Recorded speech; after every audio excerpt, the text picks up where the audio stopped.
शफीलिया Ahmad case. बाढ़ में बहकर आई लाश ने खोले बड़े राज। शफीलिया अहमद, ये नाम तो आपने सुना ही होगा। ब्रिटेन में सितंबर 2003 में ये नाम काफी चर्चा में रहा। चर्चा में आने की अहम वजह थी एक 17 साल की लड़की जिसका नाम था शफीलिया अहमद, जो अचानक से लापता हो जाती है। कई महीनों तक तलाश की गई, लेकिन शफीलिया अहमद का कहीं कुछ अता पता नहीं चलता है। यहां तक कि इस केस में कई बार शक की सुई शफीलिया अहमद के माता पिता की तरफ भी गई, लेकिन हर बार की तरह पुलिस के हाथ कुछ नहीं आता है। 10 साल तक पुलिस तलाश करती है, मगर फिर कुछ अचानक ऐसा होता है कि केस पर से परत दर परत सच्चाई बाहर आने लगती है और फिर होता है बेहद ही हैरान कर देने वाला बड़ा खुलासा। आखिर क्या है शफीलिया अहमद के अचानक गायब होने की पूरी कहानी? पुलिस को जांच में क्या मिला और आखिर इस केस का खुलासा अचानक कैसे हुआ? इन सभी सवालों के जवाब जानने के लिए इस वीडियो में आखिर तक बने रहें। इससे पहले कि हम कहानी शुरू करें, जल्दी से आप हमारे चैनल को सब्सक्राइब कर बेल आइकन दबा दीजिए। आप अब तक ये तो समझ ही गए होंगे कि ये कहानी शफीलिया अहमद नाम की एक 17 साल की लड़की की है। 14 जुलाई 1986 को जन्मी शफीलिया एक ब्रिटिश पाकिस्तानी मूल की लड़की थी। शफीलिया के पिता इफ्तिखार अहमद मूल रूप से पाकिस्तान के गुजरात के रहने वाले थे। इफ्तिखार रोजगार की तलाश में लगभग 20 से 22 साल की उम्र में ब्रिटेन चला आता है। यहाँ काम करने के दौरान ही इफ्तिखार को एक विदेशी मूल की लड़की से प्यार हो जाता है और वो उसी से शादी कर लेता है। इफ्तिखार बहुत जल्द ही एक बच्चे का पिता भी बन जाता है, मगर जब वो वापस पाकिस्तान जाता है और अपनी शादी के बारे में अपने घर वालों को बताता है, तो उसके घर वाले इस शादी को मानने से इनकार कर देते हैं। फिर इफ्तिखार के घर वाले उस पर पाकिस्तानी लड़की से दूसरी शादी करने का दबाव बनाते हैं। इफ्तिखार घर वालों की जिद के आगे अपने घुटने टेक देता है और उसकी शादी फरजाना अहमद नाम की एक पाकिस्तानी लड़की से हो जाती है। शादी के बाद इफ्तिखार वापस ब्रिटेन जाता है और वहां अपनी पहली पत्नी को सारा सच बताने के बाद उसे तलाक दे देता है। फिर कुछ समय बाद इफ्तिखार अपनी दूसरी पत्नी को अपने साथ ब्रिटेन ले आता है। ब्रिटेन में वो अपनी पत्नी के साथ ब्रेडफोर्ड, वेस्ट यॉर्कशायर में बस जाता है। वहीं 14 जुलाई 1986 को शफीलिया अहमद का जन्म होता है।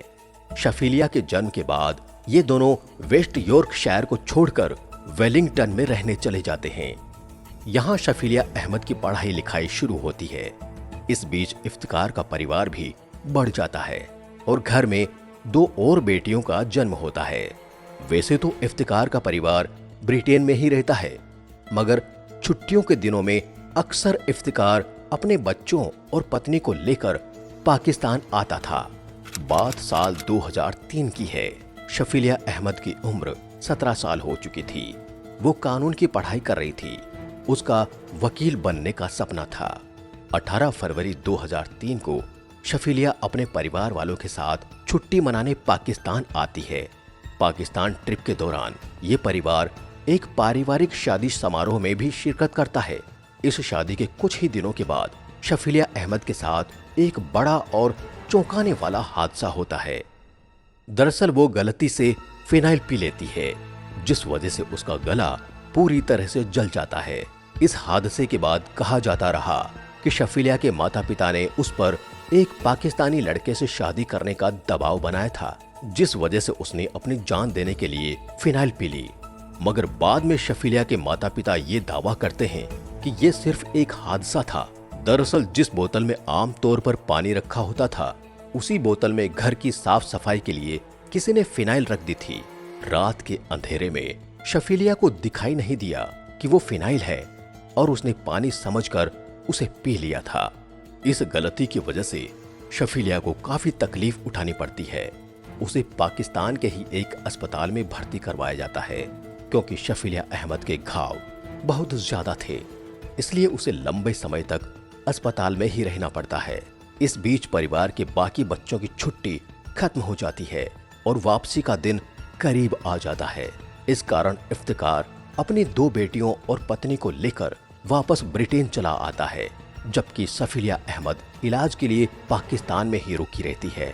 हालांकि कुछ ही दिनों बाद इफ्तिकार शफिलिया अहमद की वापसी का भी इंतजाम कर देता है और फिर 27 मई 2003 को शफिलिया वापस ब्रिटेन आ जाती है। यहाँ शफिलिया को एयरपोर्ट से ही एम्बुलेंस के जरिए सीधे इलाज के लिए एक अस्पताल में एडमिट करवा दिया जाता है।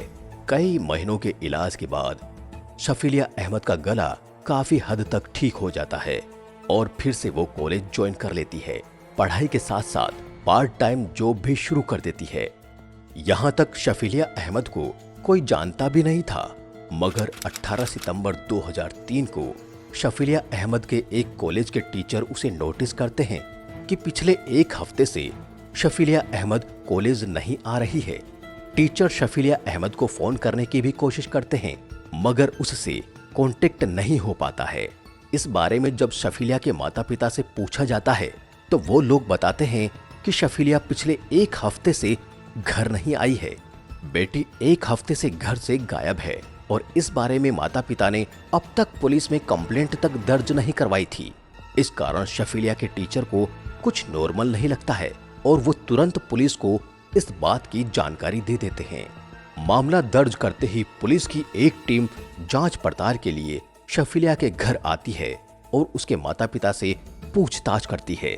शफिलिया के माता पिता बताते हैं कि 11 सितंबर 2003 को उन्होंने आखिरी बार शफिलिया अहमद को अपने घर में ही देखा था।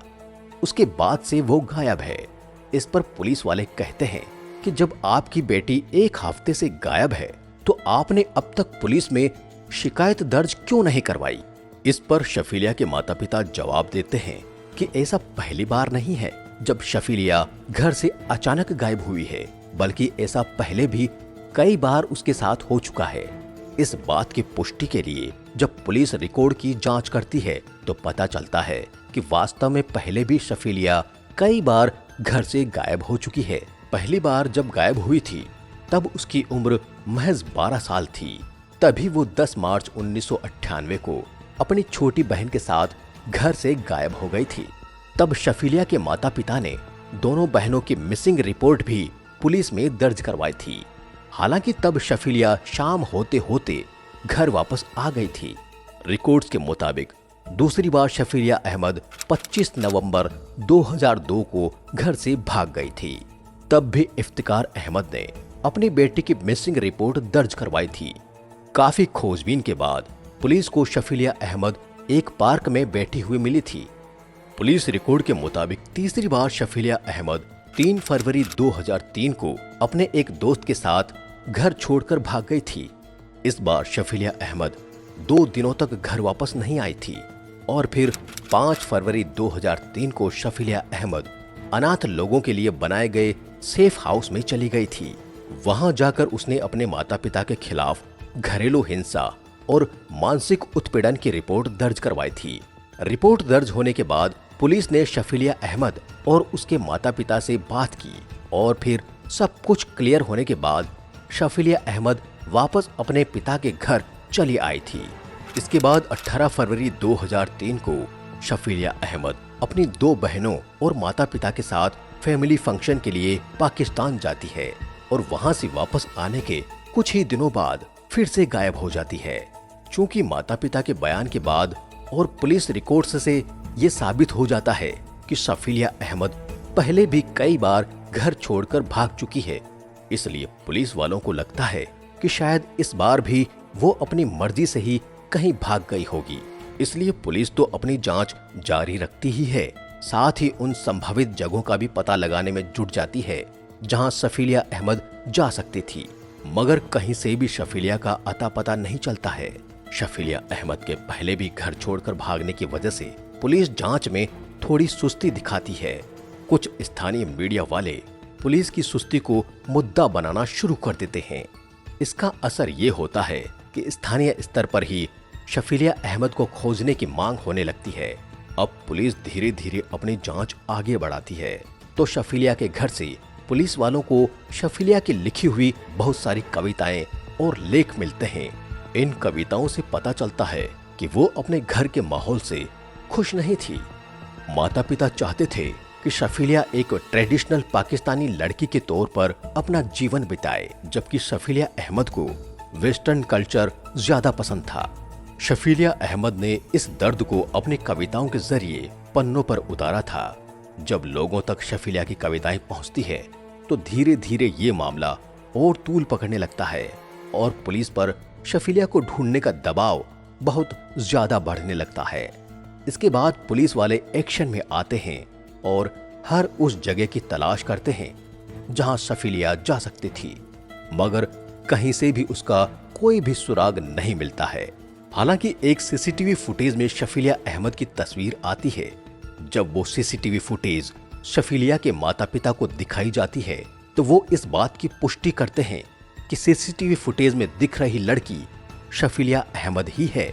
ये तस्वीर लड़की के गायब होने के कुछ दिन बाद की थी।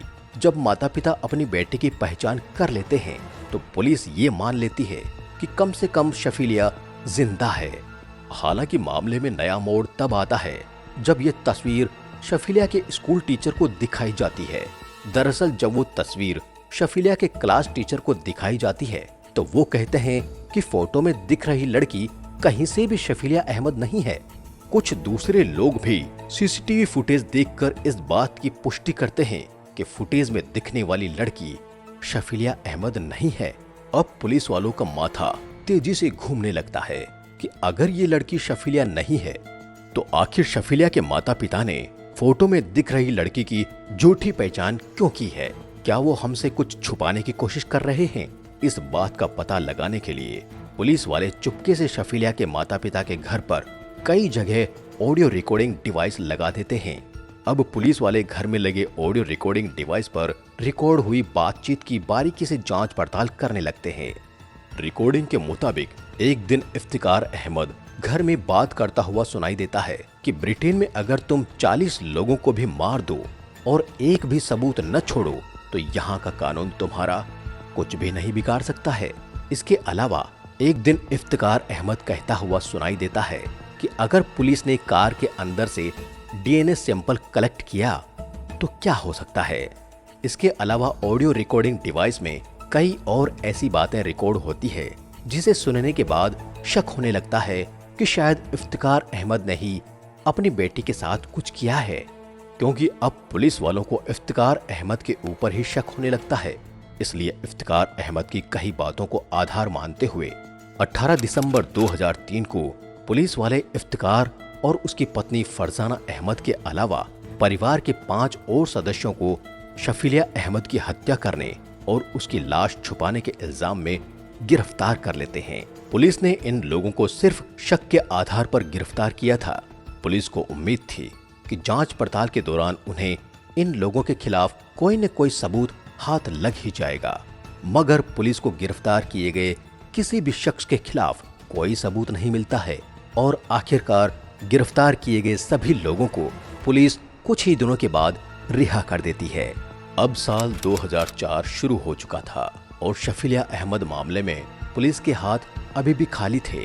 पुलिस शफीलिया अहमद की तलाश में जुटी हुई थी कि इसी बीच ब्रिटेन के सेडविक कमरिया इलाके से बहने वाली मशहूर केन नदी में जबरदस्त बाढ़ आ जाती है।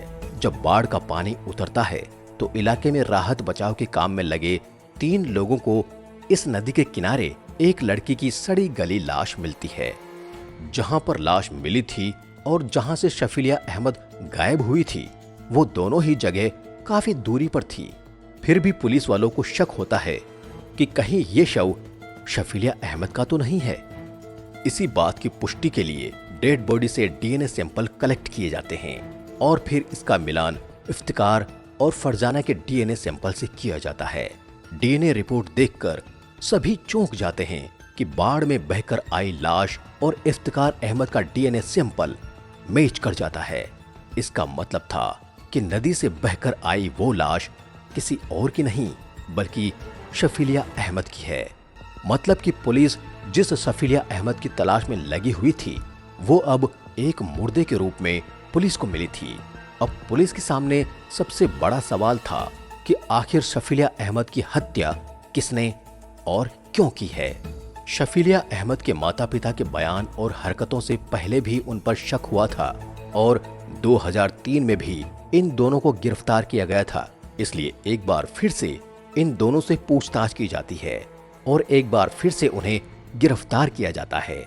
मामले की सुनवाई भी होती है, मगर इन दोनों पर कोई आरोप साबित नहीं हो पाता है और फिर से उन्हें रिहा करना पड़ता है। पुलिस वाले कुछ और सस्पेक्ट को हिरासत में लेते हैं और उन सभी के खिलाफ भी मामला दर्ज करते हुए जांच आगे बढ़ाई जाती है, मगर काफी कोशिशों के बाद भी पुलिस कातिल तक नहीं पहुंच पाती है। इस तरह समय बीतता जाता है, लेकिन शफीलिया अहमद के कातिलों का कहीं भी कोई अता पता नहीं चलता है। धीरे धीरे लोग शफीलिया अहमद को भुलाने लगते हैं और इस केस की चर्चा भी बंद होने लगती है। शफीलिया अहमद 2003 में गायब हुई थी और अब आ चुका था साल 2010। शफीलिया अहमद की मृत्यु को 7 साल हो चुके थे। इफ्तिकार अहमद भी अपने काम में लगे हुए थे और बची हुई दोनों बेटियां भी पढ़ाई लिखाई में लगी हुई थी। उनका परिवार बड़ी बेटी को खोने के गम से लगभग उबर चुका था और सभी अपनी अपनी नॉर्मल लाइफ में वापस आ चुके थे। तभी 25 अगस्त 2010 को इफ्तिकार अहमद के घर पर बड़ी चोरी होती है। अब तक इफ्तिकार अहमद का परिवार इलाके में अपनी बेटी के गायब होने की वजह से काफी मशहूर हो चुका था। इस वजह से जब इस घर में चोरी की वारदात होती है तो ये खबर भी अखबारों की सुर्खियां बनने लगती है और एक बार फिर से पुलिस पर भारी दबाव आ जाता है। पुलिस वाले भी ईमानदारी से काम करते हुए जल्द से जल्द चोर की तलाश में लग जाते हैं। कई दिनों की मेहनत के बाद पुलिस वाले एक ऐसा खुलासा करते हैं जिससे हर कोई शॉक्ड रह जाता है। पुलिस वाले घर में चोरी के आरोप में किसी और को नहीं बल्कि इफ्तिकार अहमद की बेटी अलीशा अहमद को ही गिरफ्तार करते हैं। अलीशा शफीलिया की छोटी बहन थी। अलीशा के मुताबिक घर से उसे उतने पैसे नहीं मिलते थे जितने पैसे वो मांगती थी। इस वजह से उसने अपने माता पिता के घर पर चोरी करवाई। पुलिस ने चोरी वाले केस को बहुत जल्द सॉल्व कर लिया था, मगर पुलिस वालों को यहाँ एक मौका नजर आता है और अब वो एक बार फिर से कई साल पहले गायब हुई शफीलिया वाली फाइल को खोलते हैं और अलीशा से उसकी बहन शफीलिया के बारे में बातचीत करना शुरू करते हैं। शुरुआती बातचीत में ही पुलिस वालों को लगता है कि अलीशा शफीलिया के गायब होने के बारे में कुछ ऐसा जानती है जिससे दुनिया अब तक बेखबर है। पुलिस वाले अलीशा से शफीलिया के बारे में बताने की जिद करते हैं, मगर अलीशा बिल्कुल खामोश रहती है। ऐसे में पुलिस वाले अलीशा को कहते हैं कि तुमने अपने ही घर में चोरी करवाई है, इसके लिए तुम्हें लंबी जेल हो सकती है, लेकिन अगर तुम शफीलिया के बारे में कुछ ऐसा बताओ जो अब तक कोई नहीं जानता है तो तुम्हारी सजा काफी कम हो सकती है। इसके बाद अलीशा जो खुलासा करती है उसे सुनकर हर किसी के पैरों तले जमीन खिसक जाती है। अलीशा बताती है कि उसकी बहन शफीलिया अहमद को किसी और ने नहीं बल्कि उसके पिता इफ्तिकार और मां फरजाना अहमद ने हमारे सामने ही मारा था और फिर उसकी लाश को अपनी कार में रखकर दूर जंगल में फेंक दिया था, मगर बाढ़ की वजह से लाश बहकर जंगल से नदी किनारे आ गई थी। अलीशा के मुताबिक इफ्तिकार और फरजाना को अपनी बेटी का मॉडर्न लाइफ स्टाइल बिल्कुल भी पसंद नहीं था। इसके अलावा शफीलिया किसी लड़के से प्यार भी करने लगी थी। ये बात भी इफ्तिकार और फरजाना को पसंद नहीं थी और इसी बात के लिए वो दोनों रोज रोज शफीलिया अहमद को टोकते रहते थे। इसके अलावा जब शफीलिया अहमद की एक लड़के से दोस्ती की बात सामने आई तो इफ्तिकार और फरजाना जल्द से जल्द शफीलिया की शादी अपने पसंद के लड़के से करवाने की कोशिश में लग गए थे। पुलिस ने बताया कि जब ये परिवार 2003 में एक फैमिली फंक्शन के लिए पाकिस्तान जाता है तो वहां एक लड़के से जबरदस्ती शफीलिया की शादी करवाने की कोशिश की जाती है, मगर शफीलिया अहमद शादी करने से इनकार कर देती है और इसी से बचने के लिए फिनाइल पी लेती है। इसी कारण उसकी तबीयत खराब हो जाती है और उसकी शादी टल जाती है। जब शफीलिया वापस ब्रिटेन आती है तो यहाँ भी उसके परिवार वाले अपनी पसंद के लड़के से शादी करवाने की जिद करने लगते हैं।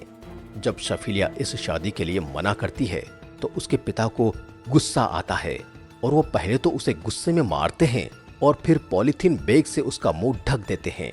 इस कारण दम घुटने की वजह से शफिलिया अहमद की मौत हो जाती है।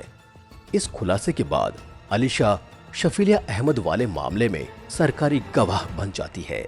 बदले में उसे चोरी वाले मामले में कम से कम सजा का भरोसा दिलवाया जाता है।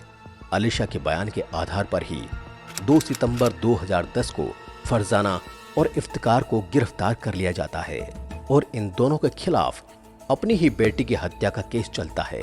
गिरफ्तारी के कुछ महीनों तक ये दोनों जेल में रहते हैं, लेकिन लगभग 1 साल बाद यानी 15 सितंबर 2011 को इन दोनों को मैनचेस्टर क्राउन कोर्ट से बेल मिल जाती है। आगे की जांच में पुलिस वाले कुछ अहम सबूत इकट्ठा करके लाते हैं और फिर उन सबूतों के आधार पर मई 2012 से इस केस की सुनवाई चेस्टर क्राउन कोर्ट में शुरू होती है। पहले तो फरजाना और इफ्तिकार दोनों ही अपनी बेटी की हत्या से इनकार करते रहते हैं, मगर जब फरजाना को लगने लगता है कि अपनी ही बेटी की हत्या के मामले में वे फंसने वाली है, तो 9 जुलाई 2012 को फरजाना कोर्ट में फाइनली एक्सेप्ट कर लेती है कि शफिलिया की हत्या किसी और ने नहीं बल्कि इफ्तिकार अहमद ने ही की है। अपने बयान में फरजाना ये भी बताती है कि उसने इफ्तिकार अहमद को रोकने की कोशिश भी की थी, लेकिन उसकी बात सुनने की बजाय इफ्तिकार अहमद ने फरजाना के साथ भी मारपीट की और धमकी दी कि अगर तुम में से किसी ने भी इस बारे में किसी को भी कुछ भी बताया तो उसका भी हाल शफिलिया जैसा ही होगा। अब इफ्तिकार अहमद के खिलाफ 2 गवाह हो चुके थे। इसके अलावा पुलिस वाले भी जो सबूत इकट्ठा करते हैं वो भी इशारा करते हैं कि इफ्तिकार अहमद ने ही शफिलिया अहमद की हत्या की थी, फिर उसकी लाश को बहुत दूर जंगल में फेंक दिया। मगर इत्तेफाक से उस इलाके में बाढ़ आ गई और बाढ़ के पानी के साथ शफिलिया की लाश बहते हुए खुद ही नदी के किनारे पहुंच गई। आखिरकार लंबी सुनवाई के बाद अगस्त 2012 में फरजाना और इफ्तिकार को अपनी ही बेटी की हत्या और हत्या के बाद लाश गायब करने का दोषी पाया जाता है और इन दोनों को 25-25 साल की सजा सुनाई जाती है। कोर्ट में यह भी साबित हो जाता है कि ये एक ऑनर किलिंग थी। कोर्ट के इस फैसले के बाद हर साल शफिलिया अहमद की याद में 14 जुलाई को यानी उसके बर्थडे वाले दिन national day of memory for victims of honour killing भी मनाई जाती है। दोस्तों, ये पूरी कहानी जानने के बाद इस पर आपका क्या कहना है, हमें कमेंट बॉक्स में जरूर बताएं और वीडियो लाइक और शेयर करना ना भूलें।